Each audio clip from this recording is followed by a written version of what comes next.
വരൂ കൂട്ടുകാരെ, ആനക്കുട്ടിയുടെ ഈ ചാനലിലേക്ക് കൂട്ടുകാർക്ക് സ്വാഗതം.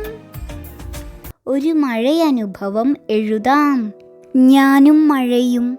രാവിലെ മുതൽ മഴ ചെറുതായി പെയ്യുന്നുണ്ടായിരുന്നു. വൈകുന്നേരമായപ്പോൾ മഴയുടെ ശക്തി കൂടി. കാറ്റ് ആഞ്ഞു വീശിയപ്പോൾ തെങ്ങുകൾ ആടിയുലയുന്ന കാഴ്ച എനിക്ക് വീട്ടിലിരുന്ന് കാണാമായിരുന്നു. അയൽവാസിയുടെ വീട്ടിലെ വാഴ ചെരിഞ്ഞു വീഴുന്നത് ഞാൻ മഴയും നോക്കി ചായ കുടിക്കുന്ന നേരത്തായിരുന്നു. പെട്ടെന്ന് കറന്റ് പോയി. പിന്നെ വീട്ടിലുള്ളവരെല്ലാവരും എന്റെ കൂടെ മഴയും നോക്കി ഇരിപ്പായി. ഞാൻ ന്യൂസ് പേപ്പർ എടുത്ത് തോണിയുണ്ടാക്കി മുറ്റത്ത് നിറഞ്ഞുകൊണ്ടിരിക്കുന്ന മഴവെള്ളത്തിൽ ഒഴുക്കി കളിച്ചു. പെട്ടെന്ന് ഒരു ഇടിമുഴക്കത്തിൽ ഞാൻ പേടിച്ചു പോയി. രാത്രിയോടുകൂടി മഴ കലിതുള്ളിയാണ് പെയ്തത്. മഴവെള്ളം മുറ്റത്തൂടെ നിറഞ്ഞൊഴുകാൻ തുടങ്ങി. എൻ്റെ പുതിയ ചെരുപ്പുമായാണ് മഴവെള്ളം ഒലിച്ചു പോകുന്നതെന്ന് ആ രാത്രിയിൽ ഞാൻ അറിഞ്ഞില്ല. മഴയുടെ തണുപ്പിൽ രാത്രി നന്നായി ഉറങ്ങി. പിറ്റേന്ന് ചെരുപ്പ് കാണാതെ ഞാൻ തിരഞ്ഞു നടന്നപ്പോൾ അപ്പുറത്തെ തൊടിയിലെ മാവിന്റെ വേരിൽ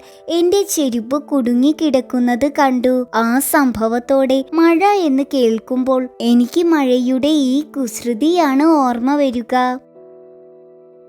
ആനക്കുട്ടിയുടെ ഈ ചാനൽ കൂട്ടുകാർക്ക് ഇഷ്ടമായെങ്കിൽ ലൈക്ക് ചെയ്യൂ, ഷെയർ ചെയ്യൂ, സബ്സ്ക്രൈബ് ചെയ്യൂ. ബെല്ലൈക്കൺ ക്ലിക്ക് ചെയ്യാൻ മറക്കല്ലേ. ഇനി നമുക്ക് അടുത്ത വീഡിയോയിൽ കാണാം. ടാറ്റാ.